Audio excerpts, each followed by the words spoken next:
자, 오늘 2025년 4월 23일입니다. 수요 예배 하이델베르크 요리문답 20문에서 22문까지 해서 제목을 뭐라고요? 참된 믿음은 했습니다. 지난 3일 평안하셨나요? 예, 벌써 수요일입니다. 주일이 지나고 월요일, 화요일이 지나고 오늘 수요일이지요. 고생 많으셨습니다. 학교 다니느라 고생 많았고 또 우리 라헬이 보느라 고생 많으셨고 일하시느라 고생 많으셨습니다. 이제 수요일 한숨 쉬시고 이제 또 힘을 내셔서 은혜 받으셔서 목요일, 금요일 은혜 가운데 보내시길 바랍니다. 오늘 제목이 참된 믿음입니다. 참된 믿음. 참 성경에서의 참하면 진짜예요. 진짜 믿음 혹은 바른 믿음 또 건강한 믿음이라고도 생각할 수 있지요. 그러하다면 거짓된 믿음도 있다는 이야기고 틀린 믿음도 있다는 이야기고 건강하지 않은 아픈 믿음도 있다라는 것이지요. 우리 교회는 그 참된 믿음, 건강한 믿음, 바른 믿음을 추구합니다.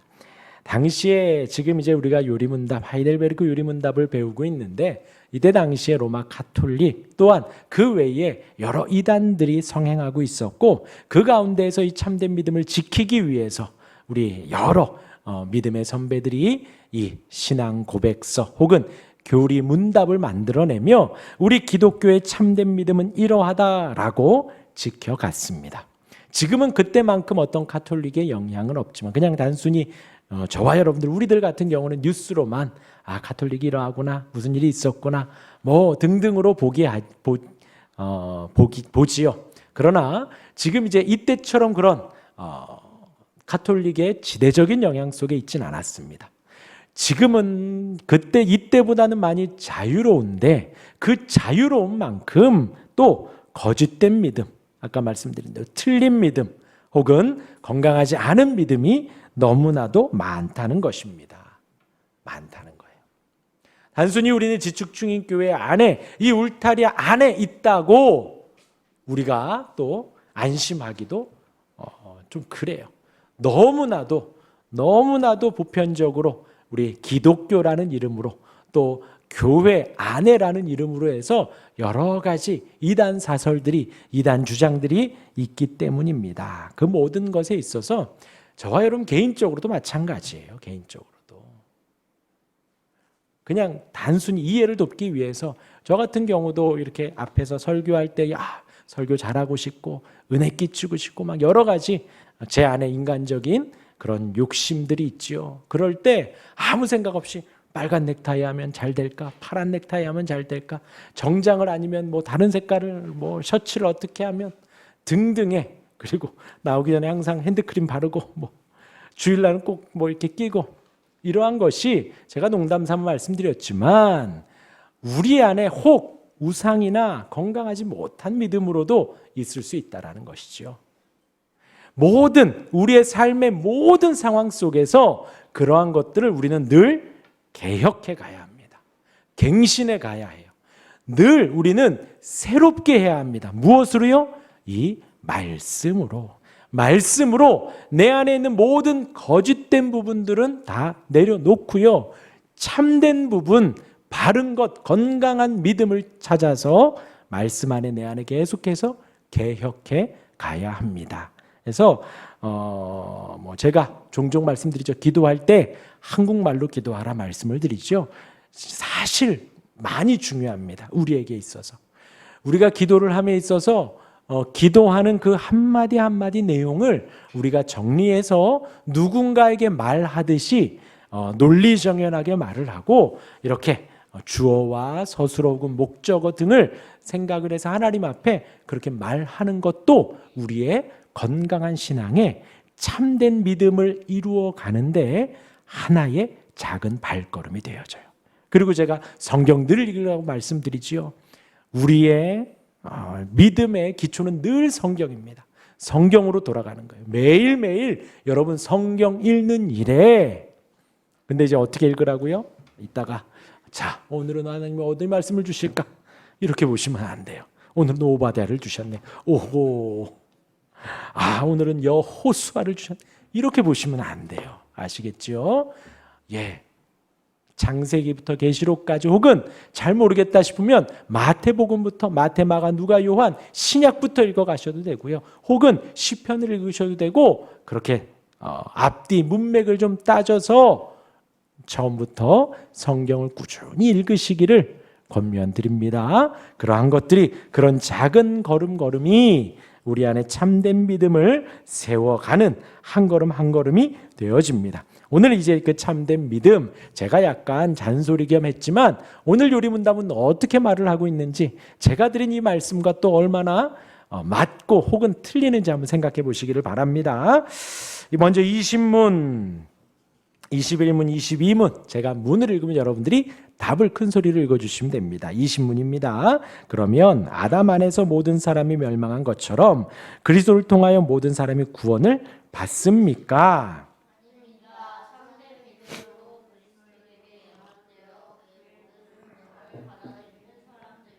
구원을 받습니다. 21문입니다. 그러면 지금 20문에서 참된 믿음으로 하고 시작했죠. 그리고 21문에서는 그러면 그 참된 믿음이란 무엇입니까? 하나님께서 그의 말씀에서 우리에게 계시하신 것이 진리라고 여기는 확실한 지식이며 동시에 성령께서 복음으로써 내 마음속에 일으키신 굳은 신뢰입니다. 곧 순전히 은혜로 오직 그리스도의 공로 때문에 하나님께서 죄사함과 영원한 의로움과 구원을 다른 사람뿐 아니라 나에게도 주심을 믿는 것입니다.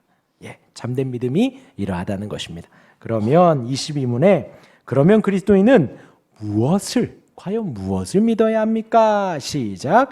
복음에 약속된 모든 것을 믿어야 합니다. 이 복음은 보편적이고 의심할 여지 없는 우리의 기독교 신앙의 조항들인 사도신경이 요약하여 가르쳐 줍니다. 그리고 이제 사도신경에 대해서 나눌 거예요. 오늘은 이 20문, 21문, 22문을 나누도록 하겠습니다. 우리 지난주에는 예수님께서 십자가 지셨죠. 참 사람으로 참 하나님으로 오셨습니다. 참 사람 참 하나님으로 오신 그 예수님이 하나님의 의를 다 만족시키셨다라고 말씀을 드렸어요. 예수님이 참 인간이시기 때문에 우리 인간을 충분히 구원하실 수 있고 우리 인간을 위로하실 수 있다 했습니다. 또 우리 인간을 구원하시기 위해 죽으셔야만 했어요. 그러하기에 예수님이 인간의 몸을 입고 오신 것입니다. 그리고 참 하나님이시라 했습니다. 왜냐하면 우리의 모든 지금 여기에 있는 우리를 포함하여서 우리의 모든 신앙의 선배들 아담 때부터 이어오는 하나님의 모든 택한 백성들의 죄, 그 죄의 삭을 다 짊어지셔야 했고 그리고 그 죄에 대한 하나님의 진노 그것도 견뎌야 하는 분이어야 하기에 예수님은 참 사람이시면서 하나님이셔야만 했습니다. 그래서 예수님이 마지막에 기도하시지요. 이 잔을 옮겼으면 좋겠습니다. 왜요?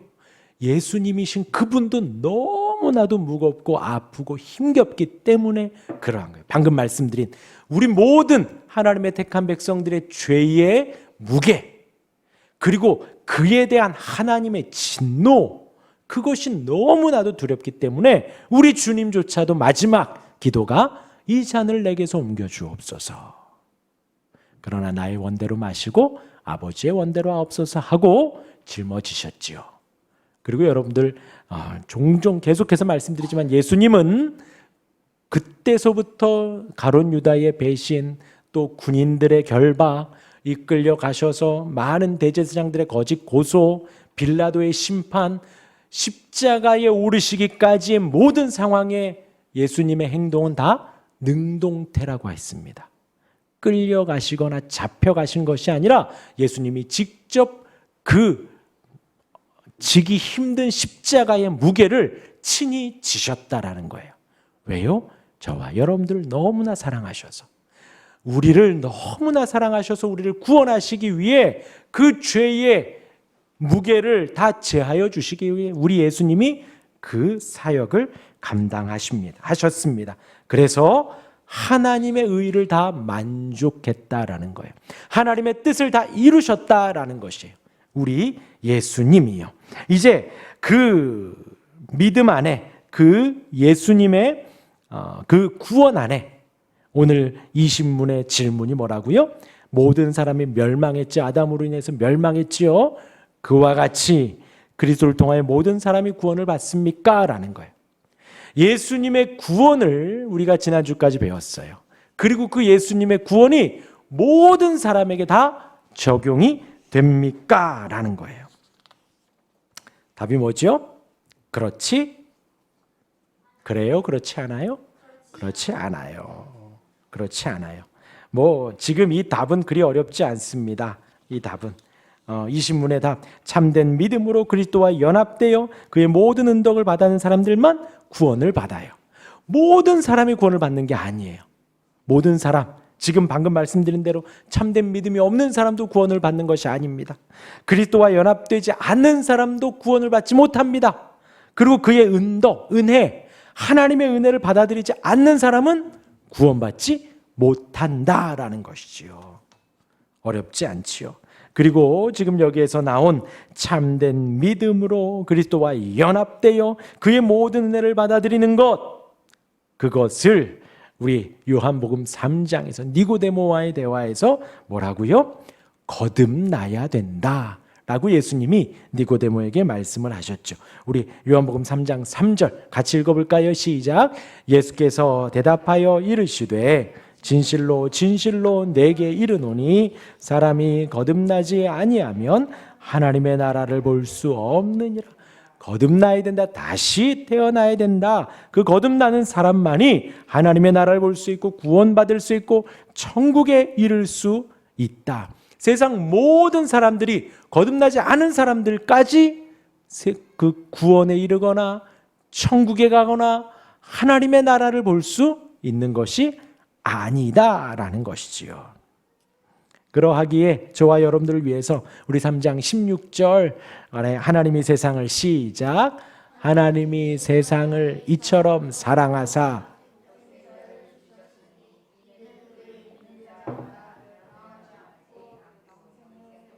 네, 절대 잊으면 안 돼요. 저와 여러분들이 그 은혜 아래 있습니다. 은혜 아래. 그런데 그것이 뭐라고요? 하나님이 세상을 이처럼 사랑하셔서 독생자를 주신 거예요. 하나님이 우리를 너무나도 사랑하신다라는 것이죠. 그리고 이제 36절 읽겠습니다. 시작. 아들을 믿는 자에게는 영생이 있고 아들에게 순종하지 아니하는 자는 영생을 보지 못하고 도리어 하나님의 진노가 그 위에 머물러 있느니라. 영생을 또 말하지요. 거듭남을 말하고요. 천국을 말합니다. 그것이 다 같습니다. 믿는 자가 얻을 수 있는 은혜이에요. 은혜인 거예요.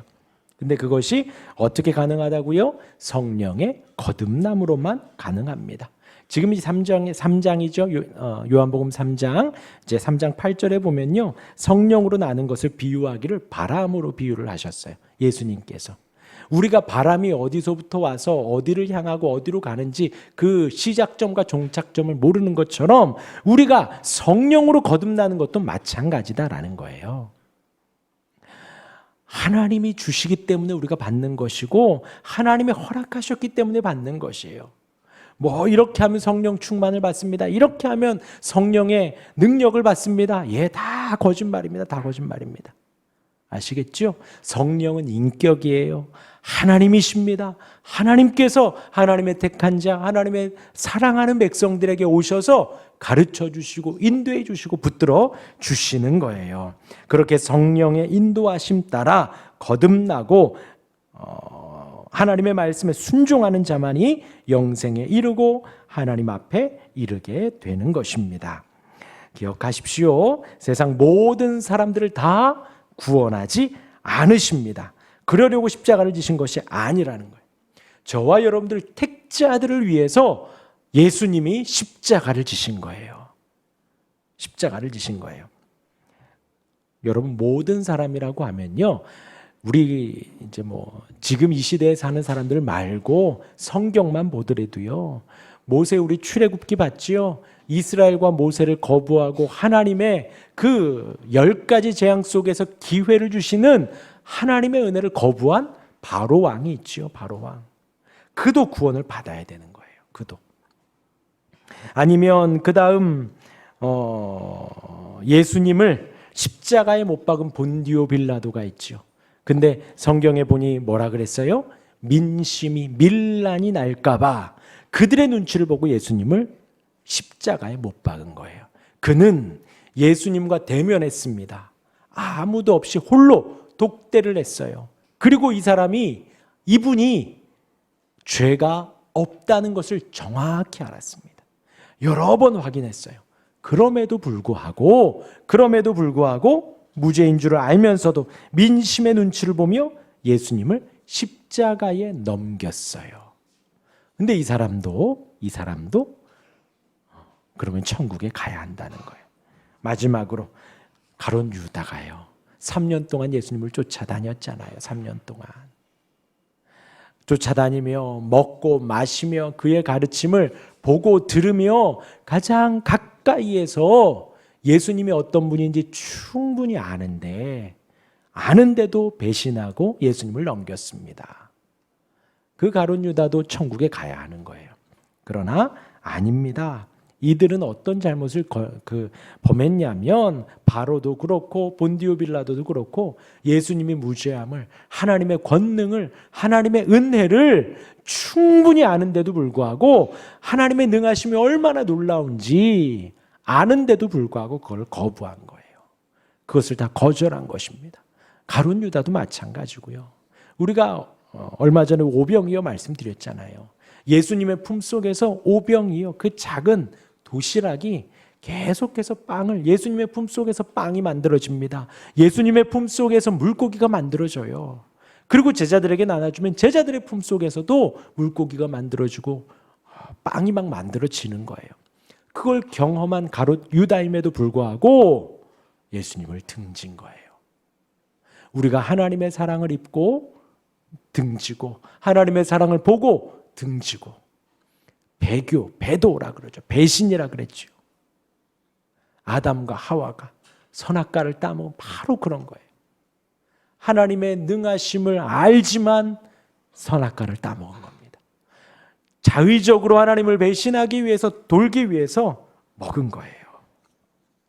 그렇게 거부한 사람들, 그들은 천국에 이르지 못한다라는 거예요.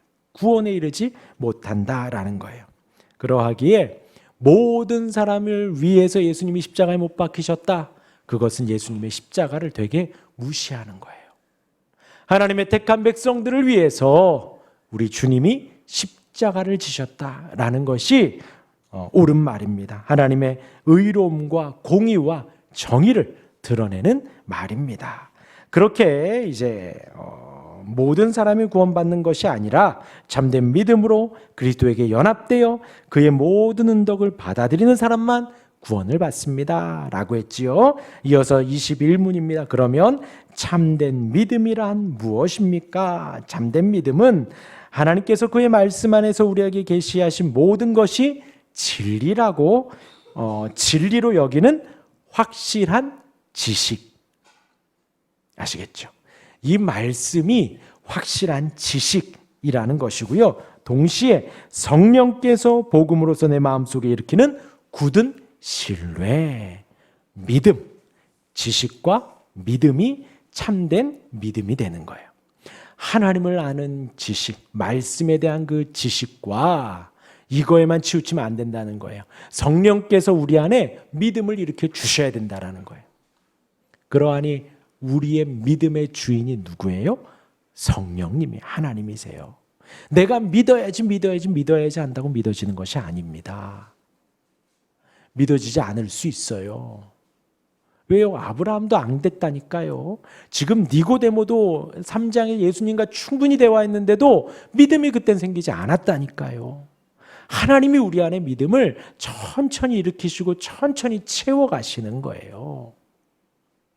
그것을 참된 믿음이라고 합니다. 확실한 지식과 굳은 신뢰, 이 두 가지, 곧 순전히 은혜로 오직 그리스도의 공로 때문에 하나님의 죄 사함과 영원한 의로움과 구원을 다른 사람뿐 아니라, 다른 택한 사람들뿐만 아니라 누구에게도요? 나에게도 주심을 믿는 것입니다. 확실한 지식, 굳은 신뢰, 그것이 다른 사람에게도 있고 나에게도 있다라는 거예요. 그것이 참된 믿음입니다. 오늘의 이제 주요 질문이지요. 이 참된 믿음을 이제 조금 생각을 해볼 텐데요. 이 믿음이라는 단어가 구약에서는 진실함, 진리, 성실, 성심이라는 의미로 많이 사용됐습니다. 구약에서는. 그래서 그 중에서 신실함이 좀 빈도가 높아요. 그리고 시편에 많이 사용이 되었고요. 어떤 마음의 정직을 말하고 마음의 바른 마음을 지금 말하는 신실한 마음, 신실한 믿음을 말하는 거죠. 구약에서는 그것을 좀 강조했고요. 신약에서는 믿음이라는 것을 신뢰, 약간 동사적 개념으로 그 신약에서는 많이 활용을 했어요.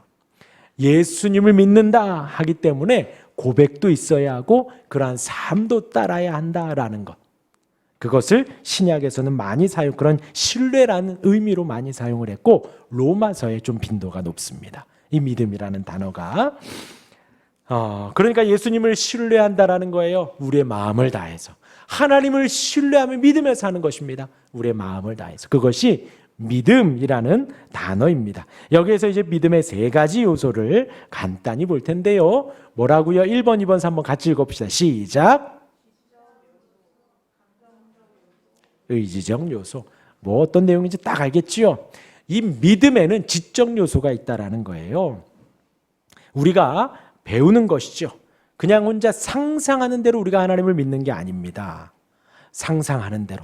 우리가 계속해서 배우고 이해하는 거예요. 이 성경을 토대로요. 누군가가 예수님을 믿는다 할 때, 그리고 저와 여러분들이 예수님을 믿는다 할 때 어떠한 예수님인가? 그것을 우리가 성경을 통해서 계속해서 배우는 거예요.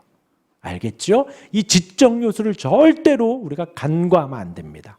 믿음 하니까 뭔가 맹목적이고 뭔가 우리가 생각하는, 우리 한국 사람들이 생각하는 어떤 정한수 떠놓고 혹은 산속에 무엇인가 상 앞에서 머리 숙여, 그것이 믿음이 아니라 우리 기독교 안에서의 믿음의 지적 요소가 있다는 거예요.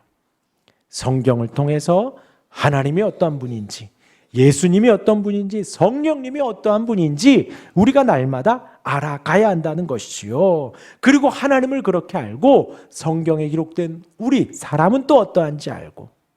지금 하이델베르크 유리문답의 시작이 죄와 비참함이라는 단어로 시작하죠. 우리가 얼마나 비참한 존재인지를 우린 몰라요. 우리는 얼마나 죄가 많은 존재인지 우리는 모른다니까요. 뭘 통해서 알 수 있어요? 성경을 통해서 알 수 있는 거예요. 성경을 통해서 하나님 앞에 우리를 비추어 볼 때 우리가 얼마나 부족한지 연약한지 알 수 있습니다. 그러할 때에 그 부족함을 알아야, 연약함을 알아야, 죄를 알아야 죄 용서함의 은혜가 또한 얼마나 큰지도 알아요. 우리가 하마터면 죽을 뻔했는데, 멸망받을 뻔했는데, 하나님의 진노 아래에 있을 뻔했는데 그것을 우리 예수님이 다 해결해 주셨죠. 그러하기에 그러한 지식이 있어야 합니다. 지식이. 믿음의 지적 요소, 이것은 신앙생활을 해가며 성장합니다. 아시겠죠? 성장합니다. 계속해서 알아가는 거예요. 그리고 더 갈망하게 되어 있습니다.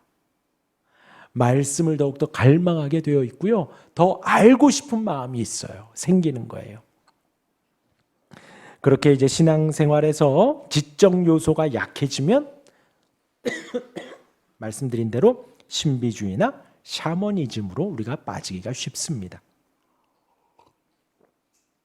그래서 말씀드린 대로 우리는 그런 우상들을 막 하는 그런 전통 속에 우리나라 있었잖아요. 그런 상 앞에서 조심하게 되고 옷매무새 여미게 되고 왠지 막 이렇게 조심스러워지고 상들 앞에 그런 뭐 돌상이라든지 뭐 이렇게 서 있는데 누워 있더라든지 뭐 여러 상들 앞에 그렇게 된다는 거예요. 그런데 우리 신앙생활, 우리가 예수를 믿는다고 하며 이 지적 요소를 우리가 빼버리면 우리가 교회 안에서도 그러고 있는 거예요. 교회 안에서도. 가장 가까운데 우리 은평 성모병원만 가도요. 그 마리아상 앞에 마리아의 그 발등상이 맨들맨들하다니까요. 왜 그 앞에서 기도를 해요? 그 앞에서.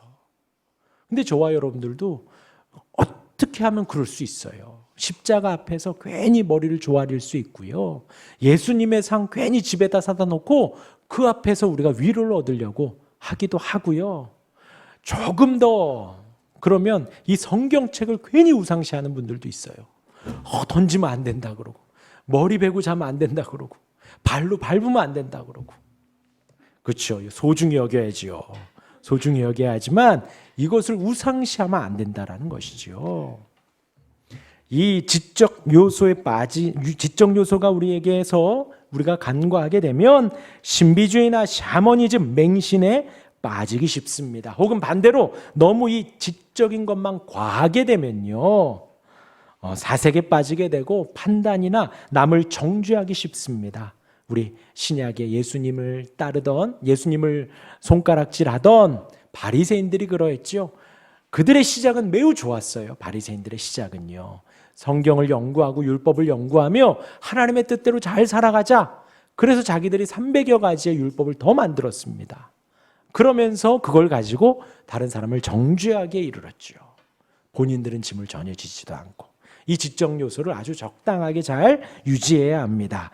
그리고 이어서 감정적 요소입니다. 감정적 요소, 마음의 동의예요. 사람은 어떤 결정을 내릴 때 지식만을 활용하지 않죠. 우리의 마음도 동해야 됩니다. 움직여야 합니다. 혹은 마음이 편안해야 합니다. 혹은 울컥한다든지 우리의 감정에 따라서 우리가 움직이기도 합니다. 그런데 사실 생각을 해보면 지적 요소와 감정적 요소가 되게 많이 다를 것 같은데 거의 비슷해요. 거의 비슷해요. 우리가 공부하다가 이해가 되면 마음이 편안해지고요. 이해가 되지 않으면 마음이 되게 불편합니다. 그렇죠? 거의 비슷해요. 비슷해요. 그렇기 때문에 지식이 생기면 우리의 마음도 생기게 됩니다. 우리 예수님이 어떠한 분인지 여러분들이 한번 공부해 보셔요. 한번 알아가 보셔요. 그리고 이해가 되면 마음이 울컥해요. 우리 주님이 얼마나 나를 사랑하셨는지 배우다가 알아지면 마음이 움직입니다. 막 뜨거워지기도 하고, 막 뭔가를 해야 될 것 같기도 하고, 눈물이 흐르기도 하고, 기쁘기도 하고요. 거의 연결이 되어져 있습니다. 그러나 혹 이 지적 요소와는 상관없이 우리의 감정적 요소가 과하면 열정만 앞서게 돼요. 열정만. 그래서 요즘 이제 한국 교회 안에 이렇게 악기들을 많이 사용을 하지요. 예전에는 악기들을 많이 사용하지 않았어요. 왜냐하면 이 악기들이 우리의 이 감정을 이렇게 동하게 하잖아요. 막 움직이잖아요. 그러면 왠지 더 은혜 받은 것 같고 왠지 더 울컥하기도 하고 하는 거예요. 물론 하나님이 만드셨으니 우리가 무시할 수는 없지만 이것에 의지하면 안 된다는 거죠. 그래서 많은 목사님들이 그래요. 우리가 기도회 할 때에 막 쿵짝쿵짝 하면서 막 이렇게 하게 하려고 하는 것도 조심해야 된다 그래요. 조심해야 된다. 그래서 저희가 이렇게 반주를 하는 이유는 기도할 때에 다른 사람의 소리 인식하지 마시고 내 기도에 집중하라고 하는 거예요. 아시겠죠? 그런데 그 이상으로 막 이렇게 하면 더 뜨거워지고 하고 절대 아닙니다. 절대 아닙니다. 우리의 마음을 더 충만하게 하는 것은 우리가 하나님에 대해서 많이 알아갈 때에 충만해져요. 충만해져요. 또 과할 경우에는 그러니까 그 감정적 요소가 부족한 사람도 있습니다. 약간 딱딱한 사람, 로봇 같은 사람이 있어요. 책만 보려고 하고 그런 전혀 감흥 없는 사람이 있습니다. 그것도 조금 위험하고요. 혹은 과하게 되면 늘 예배 때마다 막 눈물을 흘리며 그렇게 격하게 공감을 하지만 돌아서서 엘리베이터 타고 내려가고 저 신호등 갈 때 다 까먹는 거예요. 또 너무 감정적 요소가 과해지면 그럴 수도 있다라는 것입니다. 의지적 요소는 성경에서 믿음과 지식, 감정을 넘어 의지까지를 말합니다. 참된 믿음은 이 세 가지가 다 균형을 잡힌 것을 참된 믿음이라고 하는 거예요. 믿음으로 우리가 믿습니다라고 동의하고 수긍하고 끄덕끄덕 아멘 하지만 우리의 삶 속에 적용이 되어지지 않으면, 적용할 수 없으면 아무 소용이 없다는 거예요. 성경에서의 믿음은 거기까지 다 포함이 되는 것입니다. 반드시 의지로 연결이 돼요. 아까 말씀드린 대로 내가 이해가 되었습니다. 내 마음이 동해요. 그리고 나의 삶도 조금씩 바꾸어 가는 거예요. 이 의지적 요소가 부족하면 책상 위에서 책만 보거나 아니면 교회 안에서 악기 연주만 하거나 그렇게 되는 거예요. 그러지 않지요? 혹은 과하게 되어서 이 의지만을 막 강조하게 되면 또 우리의 구원의 순서가 또 바뀌기도 합니다. 교회 봉사를 막 강조하게 되고 뭔가를 막 해야 되고 어떤 행동이 우리 믿음에도 도움이 된다 막 이렇게 말하면서 빨리 봉사해라 뭐 해라 그렇게 과하게 되면 그렇게 되는 거예요. 교회에서의 모든 헌신과 봉사는요, 은혜의 충만한 가운데 흘러넘치는 거예요. 우리가 하고 싶을 때 그렇게 하게 되는 것입니다. 그렇게 참된 믿음은 이 세 가지가 균형을 이루어서 우리 안에 역사합니다. 계속해서 말씀을 지적 요소로 우리가 배워야 합니다. 아시겠죠? 늘 배워가는 거예요. 늘 사모하는 거예요. 매일매일.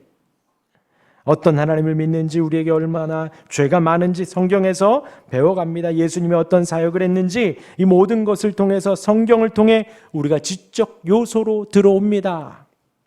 기억하십시오. 우리는 평생 배워야 합니다. 평생. 아직 새가족반도 안 한 분들이 있습니다. 함께 배워가는 거예요. 아시겠죠? 함께 배워가는 거예요. 또한 감정적 요소 배제할 수 없습니다. 감동이 되어 동감하는 것입니다. 우리의 마음의 동감. 그리고 거기에서 우리의 행함으로 바로바로 옮겨지는 거예요. 그리고 이제 좀 전에 말씀드린 새가족반하고 하이델베르크 공부하고 단순히 공부하며 지적 요소만 우리가 충족하는 것이 아니에요. 서로 대화하고 나누며 우리의 신앙이 얼마나 올바른지 틀렸는지를 나누고요. 또 배워가는 것까지를 말을 하는 거예요. 우리의 삶도 같이 나누는 것입니다. 그것을 퍼센테이지로 보면 배우는 거 반, 나누는 거 반이에요.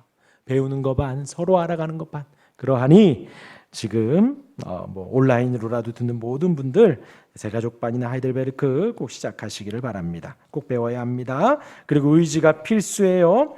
의지가 절대로 빠지면 안 됩니다. 우리에게 적용하는 것까지. 그래서 얼마 전에 제가 배운 것이 그거예요. 우리가 말씀을 많이 보고 많이 알고 이해하고 막 많은 지식들이 있어요. 근데 그것이 사색으로만 멈추면 안 됩니다. 어디에 뭐가 있고 어떻고 내가 이것을 배웠고 이것을 읽었고 멈춰주면 안 돼요. 그것을 우리가 묵상할 수 있어야 합니다. 그렇게 하나님이 어떠한 분인지 고백을 하고 그렇게 하나님 앞에 내가 얼마나 연약한지를 보며 나의 삶에 묵상을 하고 나의 삶을 조금씩 바꾸어 가야 돼요. 그런데 그것이 무엇으로 가능하냐? 겸손함으로만 돼요. 말씀 앞에 겸손함으로만 내 안에 적용이 팍팍 이루어집니다. 그런데 겸손이 없으면요, 어떠한 설교를 들어도 은혜가 안 돼요. 교만하면은요. 겸손함 속에 지적 요소, 감정의 동요, 그리고 의지의 행함까지 이어갈 수 있는 우리가 되길 바랍니다. 그래서 사실 우리 교회 지금 구역 나눔 하는데요, 그렇게 하자고 하는 거예요. 설교 말씀을 듣고 또 한 주간 말씀을 보고 듣고 또 하이델베르크를 나누면서 내 안에 적용한 부분들을 같이 나누는 거예요. 또 이 사람의 적용한 부분을 같이 나누고 듣고 그렇게 신앙생활 좀 해갔으면 하는 마음으로 지금 우리가 구역이 있고 같이 나눔의 시간이 있는 것입니다. 예, 그렇게 해가시기를 바랍니다. 서로 같이 나누는 거예요. 아시겠죠? 나누는 거예요.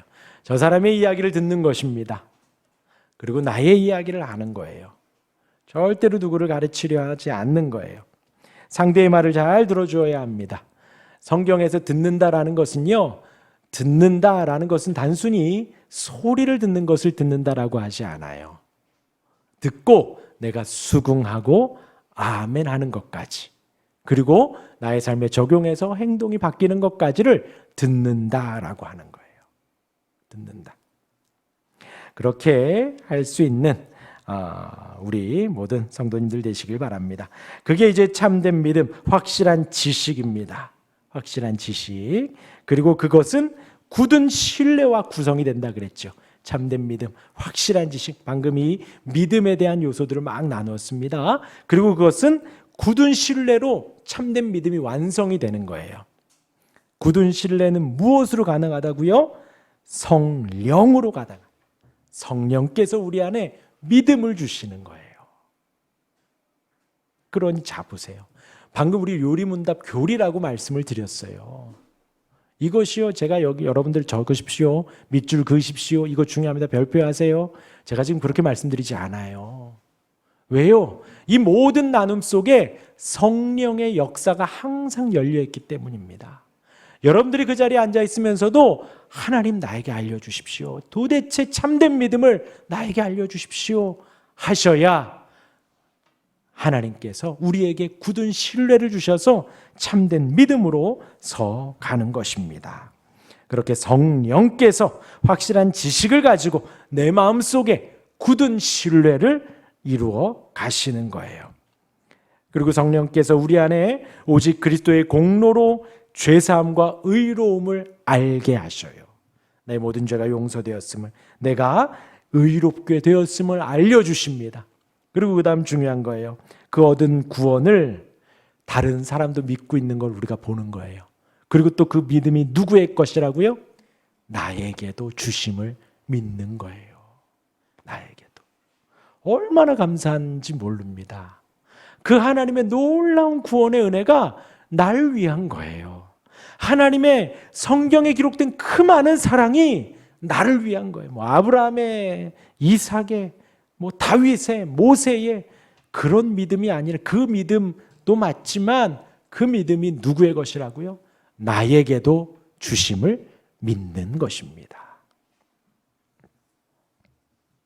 그래서 이제 마지막 22문에 보면요, 그리스도인은 무엇을 믿어야 합니까? 복음에 약속된 모든 것을 믿어야 합니다. 이 복음은 보편적으로 의심할 여지 없는 우리의 기독교 신앙의 조항들인 사도신경에 요약되어 있습니다 하고 이제 사도신경을 소개한 거예요. 이제 다음 주부터 사도신경에 대해서 한 문구 한 문구 나누게 될 것입니다. 이 사도신경이 너무나도 중요해요. 왜냐하면 기초니까 중요하다가 아니라요, 목사인 저에게도 중요하고요, 어른들에게도 중요하고 아이들에게도 중요해요. 왜? 사도신조 그 조항들이 우리가 믿는 바거든요. 어떤 하나님을 믿는지, 어떤 예수님을 믿는지, 어떤 성령님을 믿는지, 공교회와 성도의 교제와 그 모든 것의 내용들이 그 안에 다 담겨져 있습니다. 그러하기 때문에 우리는 매일 늘 배워야 돼요. 늘 배워야 돼요. 그리고 여러분, 전도할 때에 이 내용들이 그대로 증거되어지는 것입니다.